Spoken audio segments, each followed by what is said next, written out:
and I got boat parts to fix. So, I'm going to do this live, raw, and uncut. So, something valuable to share. That's today's reading. This is for all my friends, followers, because I have a lot of people that actually rely in my local community. You know, some days you don't want to do a video though. But it's important because guess what? We can't do this shit alone. Something valuable to share. You're in a meeting. The sharing has been going on for some time. One or two members have described their spiritual experience in an especially meaningful way. Another has had us all rolling in the aisles with entertaining stories. And then the leader calls on you.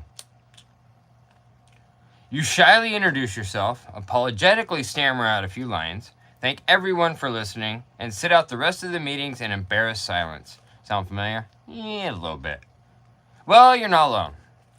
We've all had times when we felt that we've had to share wasn't spiritual enough, wasn't entertaining enough, wasn't something enough. But sharing is not a competitive sport. The meat of our meetings is identification with experience, something all of us have in abundance. When we share from our hearts the truth of our experience, other addicts feel they can trust us because they know we're just like them. When we simply share what's been effective in our lives, we can be sure that our message will be helpful to others. Our sharing doesn't have to be either fancy or funny to ring true. Every addict working an honest program that brings meaningful recovery has something of immense value to share. Something no one else can give, his or her own experience. All right, just for today. That's for you, Richie. I have something valuable to share. I will attend a meeting today and share my experience in recovery from addiction. The experience is, it's better on this side than the other side. So, and you can't do this shit alone. So, I appreciate everybody. We reached 55 subscribers, so that's why I'm going live. If you guys like this content, subscribe. And also, I want you to leave in the comments, tell me your story or what keeps you sober. I really appreciate everything because, you know, I'm selfishly starting a YouTube channel to help keep me sober, but I have a feeling it's probably going to help keep others sober. So, it's the best I can do right now, but it's also hard to be on camera. So thank you everybody that is watching this live, and there's one of you. I really appreciate it. I'm working on the computer setup, and it will get better. But I can't leave you guys hanging because everybody locally pretty much, you know, relies on me. And I kind of got yelled at yesterday because I did not do a video. It was pretty hard. Hello.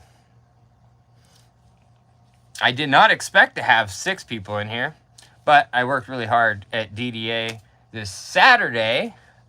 We've had our largest in-person dual diagnosis anonymous meeting on the West Coast. So we had 54 people there, and it was huge. So a lot of those individuals are, you know, either in inpatient treatment or anything else like that, and, you know, they don't always get the reading, and they wanted it, so it's a big deal, and they helped me get to 50 subscribers so I could go live.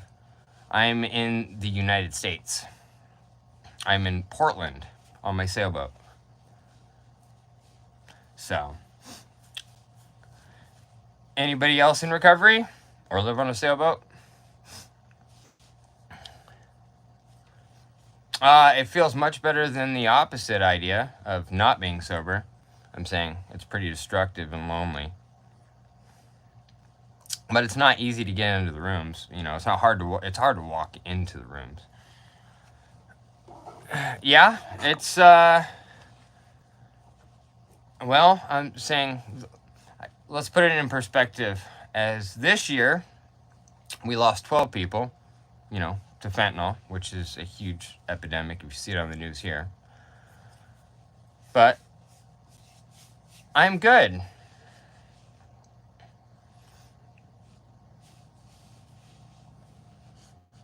And that's why I do the readings every day.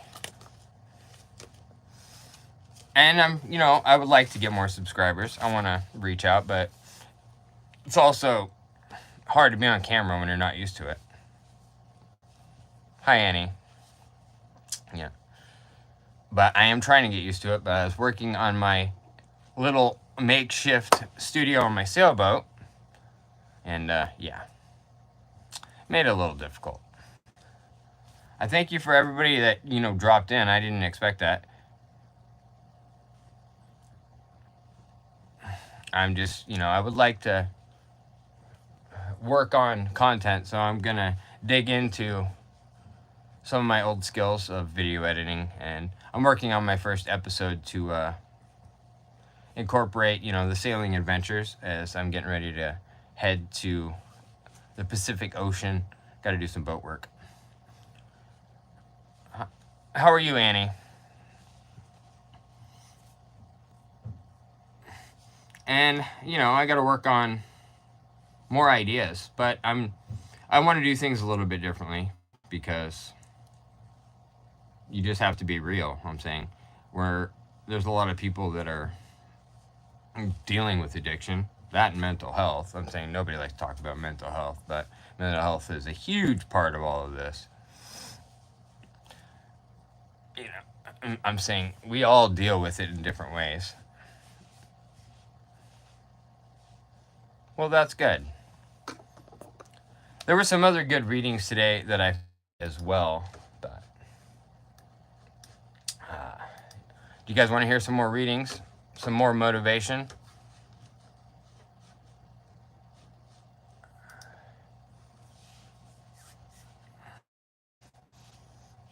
Well, that's good.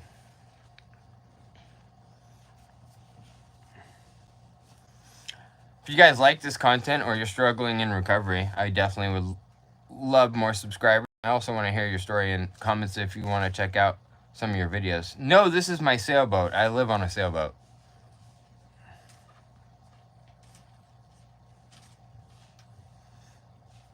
And I sail a lot. That's why it's the Sober Sailor. I am the captain of my own ship.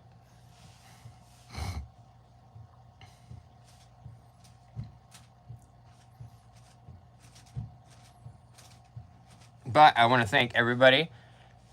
If you guys want to leave comments in, I will plan on doing an actual live introduction. And maybe now that I can do this, I got to get Starlink set up. I'm going to do a whole live stream of, I don't know, a sailing live stream and, you know, recovery with some of my friends. We're planning some pretty big trips.